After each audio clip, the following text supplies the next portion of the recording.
की मगाशी पंतप्रधान नरेंद्र मोदींनी किंबहुना केंद्र सरकारने राबवलेल्या सगळ्या योजनांची माहिती लोकांना होती, मात्र इंडिया आघाडीची कल्पना देशातल्या फक्त 56% लोकांना असेल आणि नाही किंवा सांगू शकत नाही, म्हणजे जे कन्फ्यूज माइंडेड आहेत अशी 44% जर लोक असतील तर इंडिया आघाडी त्यांच्यापर्यंत पोहोचलेलीच नाहीये.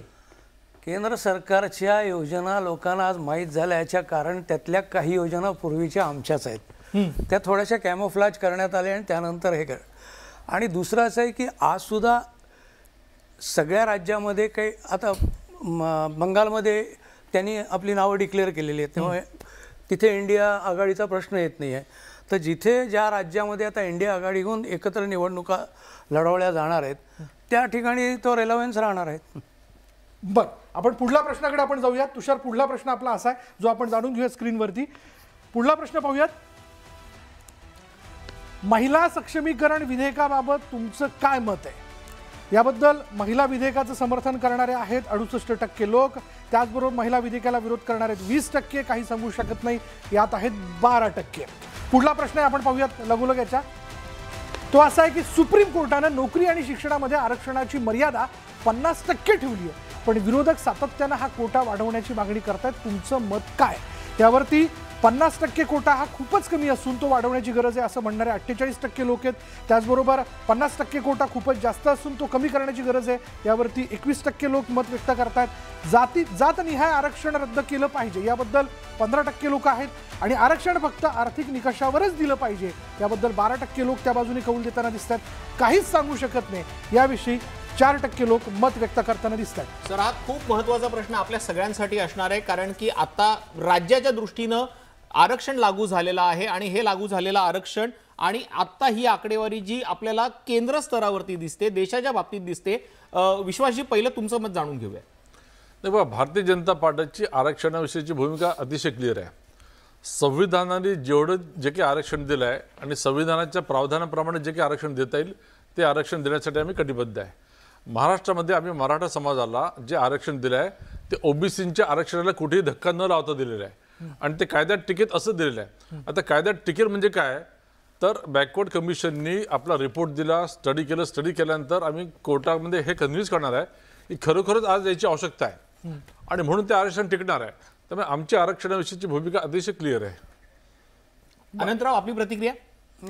आम्ही ऑलरेडी या बाबतीत बोललेलो आहोत, पण हा आता सध्या इतका सेन्सिटिव्ह विषय असल्यामुळे जास्त स्पष्ट मी या संबंधात भाष्य करू इच्छित आता बोलणं योग्य ठरणार नाही. बरं, चला पुढला प्रश्न घेऊयात. पुढला प्रश्न काय आपण जाणून घेऊया. शेवटचा प्रश्न आहे हा प्रश्न असा आहे बघा. मेगा ओपिनियन पोल मधला हा शेवटचा प्रश्न. अयोध्येतील राम मंदिर देशाचा अभिमान आणि राष्ट्रीय एकात्मतेचं प्रतीक आहे असं तुम्हाला वाटतं का? याविषयी 64% लोक असं म्हणताय होय, 20% लोक म्हणतात नाही आणि 16% लोक म्हणताय सांगू शकत नाही. शेवटचा प्रश्न अनंतराव गाडगे, तुमच्यापासून सुरुवात करतो. नाही, असं आहे की प्रत्येकाच्या देवाच्या भावना असतात, त्याच्याबद्दल मला काही बोलायचं नाही आहे. आणि आपल्याकडे जास्त करून बघितलं देशामध्ये एक भावनिक हे वातावरण जास्त आहे, त्यामुळे साहजिकच लोक अशी प्रतिक्रिया ही देणारच आहेत. पण काँग्रेस नेतेकडे याविषयी हे त्याबद्दल म्हणून आपण अतिशय सातत्यानं काँग्रेसच्या बाबतीत चुकीचा प्रचार चाललेला आहे. काँग्रेसच्या घटनेतलं पहिलंच आमचं क्लॉज जर काय असेल तर सर्व धर्माला त्याप्रमाणे योग्य त्या पद्धतीत न्याय देणं. पण सातत्यानं काँग्रेसच्या बाबतीत की एका विशिष्ट समाजालाच जास्त फेवर करता त्याला करा असं काही नाहीये. आता उदाहरणच द्यायचं झालं तर आज आमचं ऑब्जेक्शन कशाला आहे की तुम्ही त्याचा जे इव्हेंट करता सगळ्याचा. आता उदाहरणच देतो. सरदार वल्लभभाई पटेल, माझे आजोबा आणि कन्हैयालाल मुंशी हे काँग्रेसचं अधिवेशन असताना गुजरातमध्ये समुद्रकाठी चालत सरदार पटेल यांच्या मनात आलं की हे सोरठी सोमनाथचं मंदिर उद्ध्वस्त झालं, आपण काहीतरी केलं पाहिजे. आणि म्हणून त्यावेळेला ते केलं. असं नाही की बाबा आम्ही हिंदूंच्या विरोधात, ते उभारलं त्यावेळेला काँग्रेसने, त्याचा जीर्णोद्धार केला. सरदार पटेलांनी माझ्या आजोबांवरती आणि कन्हैयालाल मुंशीला जबाबदारी टाकली होती.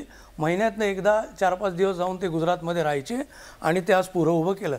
असं नाही आहे. त्याच्यानंतर कैलासवासी राजीवजी गांधी यांनी सुद्धा ते कुलूप उघडलं राम, तेव्हा आमचा काही असा ठीक आहे, म्हणजे तुमचं म्हणणं आहे की काँग्रेसचा विरोध नाहीये, मात्र काँग्रेस